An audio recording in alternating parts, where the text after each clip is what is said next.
Hallo und willkommen in meiner Küche. Noch ist Spargelzeit und das sollte man ausnutzen. Heute stelle ich eine ultra einfache Vorspeise vor. Falls man den Spargel nicht bereits geschält gekauft hat, muss er natürlich vorbereitet werden. Dabei schön darauf achten, auch die schmalsten Schalenstreifen zu entfernen, denn sie lassen sich weder weich kochen noch kauen. Das einmal geschehen, schneide ich die Spargelstange an der Spitze beginnend schräg in mundgerechte Stücke. Nach jedem schrägen Schnitt drehe ich die Stange ein Stück weiter und schneide erneut schräg ab. So erhalte ich interessante Spargelstücke. Die gebe ich in einen Topf, bestreue sie mit Salz und lasse das Salzwasser ziehen. Nach 3 Stunden hatte sich so viel Wasser angesammelt. Den Spargel gare ich nun auf kleiner Flamme bei der geringstmöglichen Hitze. Die lange Ruhezeit ist nicht zwingend notwendig, man kann den Spargel auch sofort kochen, muss dann aber ungefähr 3 Esslöffel Wasser dazugeben. Während der Spargel kocht, kann ich schon mal die Salatsauce vorbereiten. Ich gebe einen Teelöffel Apfelessig in eine kleine Schale, darauf gebe ich einen Teelöffel groben Senf, gefolgt von 3 Teelöffeln Olivenöl sowie Pfeffer und einer guten Prise Himalaya-Salz. Alles wird nun verquirlt.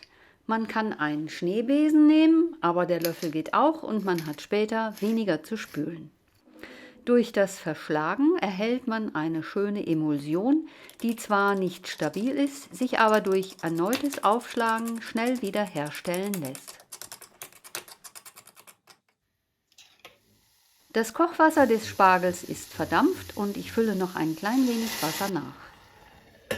Bis der Spargel gar ist, habe ich noch die Zeit, ein paar Pinienkerne zu rösten. Dazu erhitze ich eine Pfanne und gebe die Kerne hinein. Nun heißt es, die Kerne ständig in der Pfanne hin und her zu bewegen, damit sie gleichmäßig erwärmen und braun werden können. Man kann sie schwenken und versuchen, durch ruckartiges Anheben zu wenden.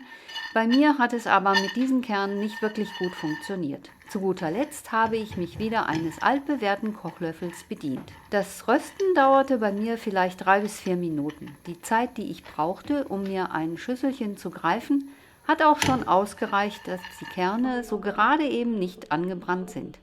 Deswegen ist es wichtig, die Kerne von der Pfanne in ein kaltes Behältnis umzufüllen.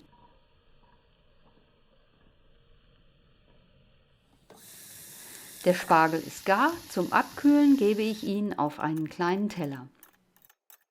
In dieser Zeit kann ich das Grün einer Frühlingszwiebel in feine Streifen schneiden und im Garten etwas frischen Estragon holen. Wer keinen hat, lässt ihn weg oder kann es ausprobieren, etwas getrockneten Estragon in die Vinaigrette zu geben.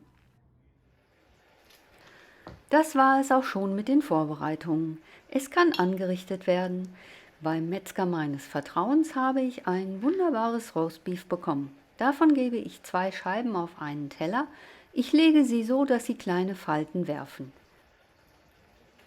Darauf verteile ich die Vinaigrette, die ich noch einmal kurz durchrühre. In die Zwischenräume verteile ich die mittlerweile abgekühlten Spargelstücke, die weniger ansehnlichen zuerst und die spitzen obenauf. Darauf kommen die grünen Ringe der Frühlingszwiebel sowie meine Pinienkerne und zur Dekoration noch der Estragon.